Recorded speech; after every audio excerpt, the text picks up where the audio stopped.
로마서 15장 23절에서 16장 9절까지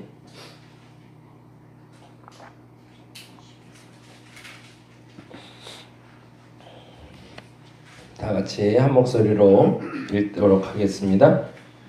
이제는 이 지방에 일할 곳이 없고 또 여러 해 전부터 언제든지 서바나로 갈 때에 너희에게 가기를 바라고 있었으니 이는 지나가는 길에 너희가 보고 먼저 너희와 사귐으로 얼마간 기쁨을 가진 후에 너희가 그리로 보내주기를 바람이라. 그러나 이제는 내가 성도를 섬기는 일로 예루살렘에 가노니 이는 마게도냐와 아가야 사람들이 예루살렘 성도 중 가난한 자들을 위하여 기쁘게 얼마를 연보하였습니다. 저희가 기뻐서 하였거니와 또한 저희는 그들에게 빚진 자니 만일 이방인들이 그들의 영적인 것을 나눠 가졌으면 육적인 것으로 그들을 섬기는 것이 마땅하니라. 그러므로 내가 이 일을 마치고 이 열매를 그들에게 확증한 후에 너희에게 들렀다가 서바나로 가리라. 내가 너희에게 나아갈 때에 그리스도의 충만한 복을 가지고 갈 줄을 아노라. 형제들아, 내가 우리 주 예수 그리스도와 성령의 사랑으로 말미암아 너희를 권하노니 너희 기도에 나와 힘을 같이하여 나를 위하여 하나님께 빌어 나로 유대에서 건짐을 받게 하고 또 예루살렘에 대하여 내가 섬기는 일을 받을 만하게 하고 나로 하나님의 뜻을 따라 기쁨으로 너희에게 나아가 너희와 함께 편히 쉬게 하라. 평강의 하나님께서 너희 모든 사람과 함께 계실지어다. 아멘. 내가 갱그리아 교회의 일꾼으로 있는 우리 자매 베베를 너희에게 추천하노니 너희는 주 안에서 성도들의 합당한 예절로 그를 영접하고 무엇이든지 그에게 소용되는 바를 도와줄지니 이는 그가 여러 사람과 나의 보호자가 되었음이라. 너희는 그리스도 예수 안에서 나의 동역자들인 브리스가와 아굴라에게 문안하라. 그들은 내 목숨을 위하여 자기의 목까지도 내놓았나니 나뿐 아니라 이방인의 모든 교회도 그들에게 감사하느니라. 또 저희 집에 있는 교회에도 문안하라. 내가 사랑하는 에베네도에게 문안하라. 그는 아시아에서 그리스도께 처음 맺은 열매니라. 너희를 위하여 많이 수고한 마리아에게 문안하라. 내 친척이요 나와 함께 갇혔던 안드로니고와 유니아에게 문안하라.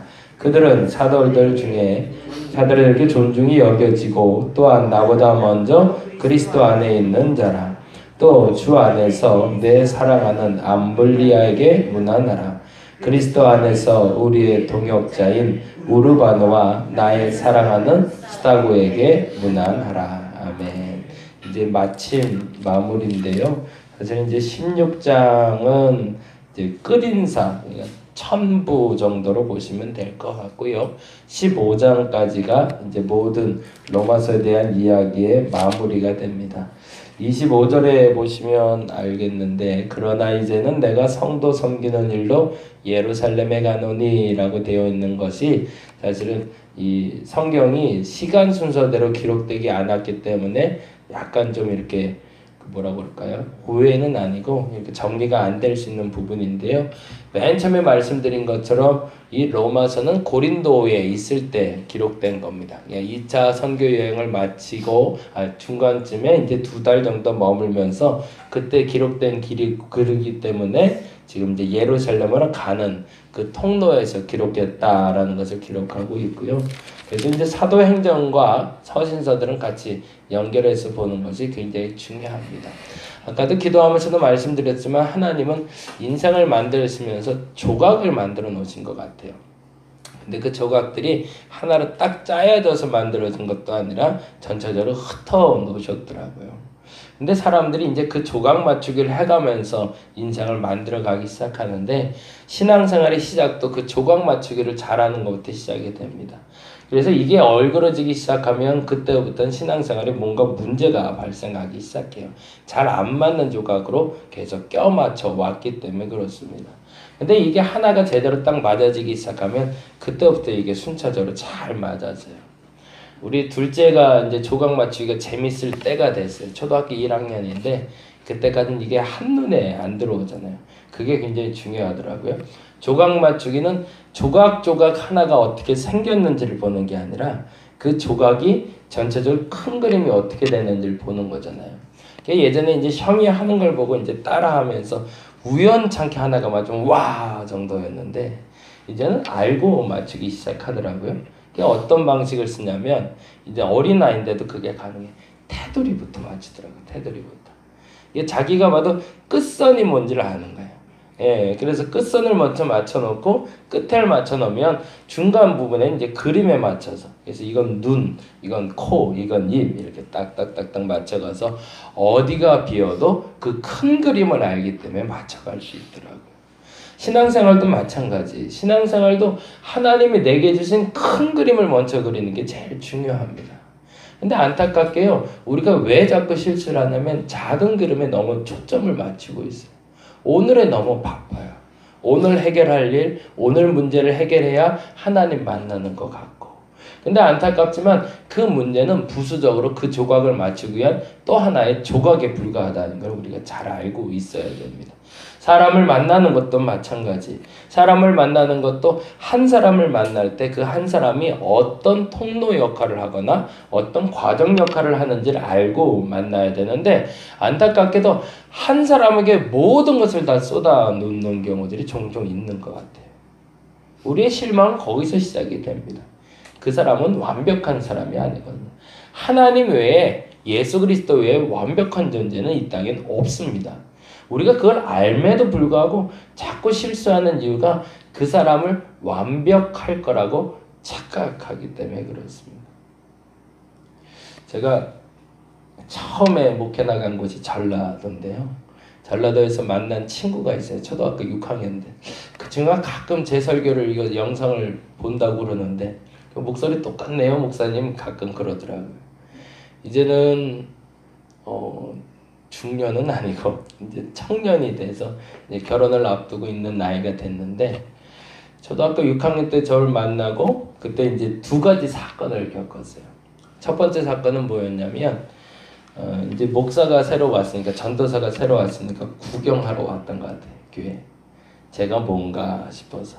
그래서 하루 이틀 띄 보는데 사실은 그때 이제 제가 제일 어려울 때였거든요. 왜냐면 뭐 처음 시작에 뭐가 되겠어요? 아무것도 안 되잖아요.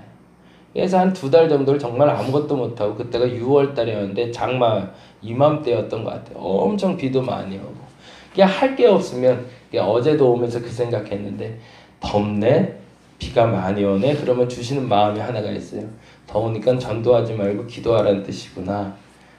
비 온 거 보니까 예배당에 머물면서 기도하라는 뜻이구나. 그냥 그렇게 생각을 하거든요. 근데 그날도 엄청 비가 많이 오고 아침에 그래서 이제 그냥 예배당에 들어가서 그냥 앉아 있었어요. 저는 그냥 그것도 기도라고 봐요. 그러고 있는데 며칠 지나고 나서 그 친구가 그런 얘기를 해요. 그게 제가 참 행복했어요. 가만히 보니까 그 초등학교 6학년 입에서 그 얘기는 가만히 보니까 전도사님일 때인데 전도사님 기도하는 사람 같아요. 그래요. 근데 그 말이 그렇게 좋더라고요. 그럼 난 기도하는 사람이지. 근데 그 다음 말이 무서웠어요. 기도하면 응답돼요? 그러더라고요. 그럼 응답되지. 그러면 자기 기도해달래요. 뭐 기도해줄 거지? 자전거 갖고 싶대요. 그때부터 이제 비상걸린 거예요. 난 그냥 앉아만 있었는데 이제 기도하게 생겼으니까. 그래서 이제 그때부터는 제 유일한 이제 집중 기도가 자전거입니다. 근데 그 앞에서는 그거 안 될걸? 이거 말 못하겠더라고요. 그래서 알았어, 내가 기도할게. 근데 대신 너도 기도해줘야 된다. 그러고서 이제 기도를 시작했죠. 아무 그런 것도 없고 연고도 없고 아는 것도 없고. 근데 일주일도 안 돼서 얘가요 새벽에 나왔는데 자전거 타고 왔어요. 그래갖고 제가 놀랐어요. 이거 어디서 생겼냐? 그랬더니만 목사님이 기도해줬잖아요. 그러더라고요. 나보다 믿음이 더 큰 거죠. 그러고 나서 하는 얘기가 새벽마다 이제 시골은 원래 새벽부터 움직이잖아요. 6시 반쯤 돼서 이제 얘가 또 목사 기도하는지 안 하는지 보러 왔는지 또 오는데 그 앞에 길을 지나오는데 이웃집 아저씨 하나가 애가 이제 쭈루룩 걸어오니까 자전거 하나를 들고 나왔다가 야, 너 자전거 달래 그러더래요. 그러더니 옆에서 그냥 줬다는 거예요. 손주가 타던 건데 이제 오래돼서 손주가 안 타서 누굴 줄까 했는데 때마침 너 우리 동네 하나 있는 애인데 너 줬으면 좋겠다고 생각이 들었다는 거예요. 그래갖고 줬대요. 그래갖고 자전거 타고 왔더래요. 그렇게 신앙생활을 시작했어요. 저한테는 그 교회 첫 열매입니다. 걔가 아이들을 7명을 만들어냈어요. 그래서 그 초등학교 8명 정도가 그때 모였고 어른들이 한 30명 정도 모이는 교회로 이제는 잘 정착이 돼서 지금은 남자 권사님도 생긴 좋은 교회로 만들어져 가고 있더라고요. 아름다운 추억이 되는 건데 저한테는 참 좋은 깨달음이 됐던 게 뭐냐면 통로가 뭔지 알려주는 사람이 그 초등학교 6학년 학생이었기 때문입니다. 교회에서 내가 해야 할 일이 뭔지를 그때 몰랐던 거죠. 그냥 머물고는 있었지만 하나님이 초등학교 6학년짜리 하나를 붙여서 내가 지금 뭘 해야 될지를 알려주는 통로가 되시더라고요. 그리고 나서 자전거를 받고 나니까 저도 되네 라고 생각해서 기도를 시작했더니 그때부터 다음 일이 열리기 시작하더라고요. 저와 여러분이 그 큰 그림을 그릴 수 있기를 간절히 바랍니다. 한 사람, 한 가지 사건에 너무 집중하지 마시고요. 뭔가가 헤매지고 애매해질 땐 거기서는 한 걸음 좀 뒤로 나와야 됩니다. 그래서 전체 그림을 볼 수 있을 때 비로소 그림은 맞춰지기 시작합니다. 그 사람에 대한 이야기가 바로 16장부터 나오는 얘기인데요. 그 얘기 잠깐 보고 마무리하겠습니다. 16장 1절입니다. 1절 말씀 같이 볼까요? 읽어봅니다. 내가 갱그리아의 교회의 일꾼으로 있는 우리 자매 베베를 너희에게 추천하느니. 이 베베라는 사람이 굉장히 중요한 사람입니다. 왜냐하면 바울에게 로마를 알려준 사람입니다. 아주 중요한 인물이죠. 그가 특별히 뭘 한 건 아니에요. 그는 뭘 한 거죠? 통로를 열어준 거죠. 바울이 이를 통해서 로마로 들어갈 수 있는 계기가 된 거고 베베는 이 로마 사람들도 아는 그래서 이 편지의 배달부입니다. 근데 이 사람이 어떤 사람이냐면 갱그리아의 일꾼이라고 되어 있는데 이 일꾼이 디아코노스, 봉사자, 집사라는 뜻이에요. 그러니까 베베는 그때 당시에 집사라는 직분을 갖고 있었던 사람일 수도 있었던 것 같아요.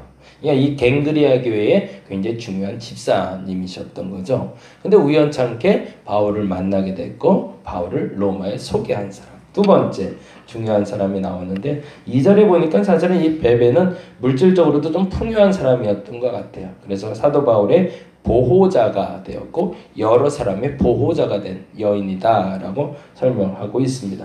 3절 봅니다. 3절 읽어봅니다. 시작. 너희는 그리스도 예수 안에서 나의 동역자들인 브리스가와 아굴라에게 문안하라. 이 브리스가와 아굴라가 그에게 중요한 이유가 4절에 나옵니다. 읽어봅니다. 그들은 내 목숨을 위하여 자기들의 목까지도 내놓았나니 나뿐 아니라 이방인의 모든 교회도 그들에게 감사하니라.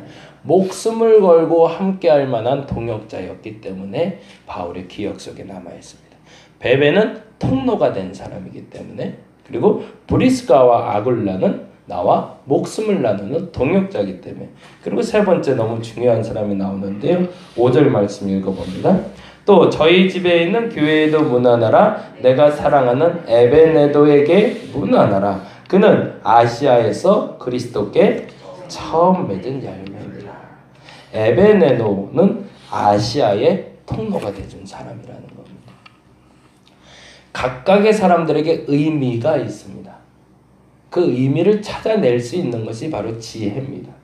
오늘 이 시간에 우리가 너무나 다른 모습의 사람들이 지금 이 자리에 앉아 있거든요. 근데 이 자리에 앉아 있게 되는 이 순간을 만드신 하나님의 은혜가 있을 겁니다. 근데 그 은혜는 단지 내가 나만의 은혜를 받고 끝나는 것으로 끝나는 것이 아니라 서로에게 통로가 되어준다는 겁니다. 그리고 무언가의 의미를 찾아낼 수 있을 때 비로소 이것이 큰 한 덩어리를 알게 되고 이 덩어리 안에서 일어나는 하나님의 큰 뜻을 내가 발견할 수 있습니다. 내가 하나님의 일을 한다라고 말할 때는 순간순간 그 어떤 것에 대해서 파악하고 해결해 나가는 걸 말하는 것이 아닙니다. 전체 큰 그림을 보고 그 큰 그림을 어떤 의미가 있는지를 맞춰갈 수 있을 때 그것을 우리는 하나님의 일이라고 얘기합니다. 언제 결론은 나는 걸까요? 하나님 앞에 갔을 때 결론입니다. 그러니까 아직도 누군가는 성공, 누군가는 실패, 누군가는 안 됐고, 누군가는 됐고 라고 말할 수 없다라는 거죠. 저와 여러분에게 그 의미를 찾아갈 수 있는 오늘이 되시길 간절히 바랍니다. 지금까지 어떤 한 문제 때문에 너무 집중한 분이 있다면 오늘은 조금 한 걸음 좀 뒤로 좀 가보겠습니다. 그래서 그 넓은 그림 한번 보시고 그 큰 그림 중에 한 조각이 지금 어디에 있어야 될지, 그리고 그 한 사람이 어디에서 나를 돕는 통로가 되는지 저와 여러분이 발견할 수 있기를 간절히 바랍니다. 그래서 우리 윤권사님은 우리 다림목교의 또 다른 한 통로가 되주실 것 같아요. 그래서 하여튼 너무너무 감사하고 여러분이 그 역할을 잘 감당하셔서 하나님의 선한 뜻을 이뤄갈 수 있는 저와 여러분이 되기를 간절히 바랍니다. 기도하겠습니다. 하나님, 멈추지 말아야 됩니다. 중요한 것은 지금 조급해진다고 지금 문제에 집중해서 그 제대로 된 조각을 맞춰가지 못하는 어리석음이 없어야 됩니다. 넓게 볼 수 있어야 됩니다. 사건 사고 가운데 사람 가운데 하나님이 그 의미를 자꾸 나에게 던져주십니다. 베베가 로마를 소개한 것처럼, 브리스길라와 아굴라가 목숨을 내놓고 함께한 것처럼, 아시아에 그토록 간절했을 때 에베네도가 첫 열매가 되어준 것처럼 처음 시작되는 사람들이 있습니다. 끝까지 함께하는 사람들이 있습니다. 왜? 그 분명한 이유를 알게 하여 주옵시고 더 큰 그림 가운데 그 조각 맞추기를 명확하게 해낼 수 있는 우리가 되게 하여 주시옵소서. 오늘 한 걸음 좀 뒤로 물러서 보고자 합니다. 너무 조급하지 말게 하시고 하나님이 원하시는 그 큰 그림을 잘 그려가게 하여 주시옵소서. 감사합니다. 고마우신 예수님 이름으로 기도드렸습니다. 다 같이 기도하고 돌아가도록 하겠습니다.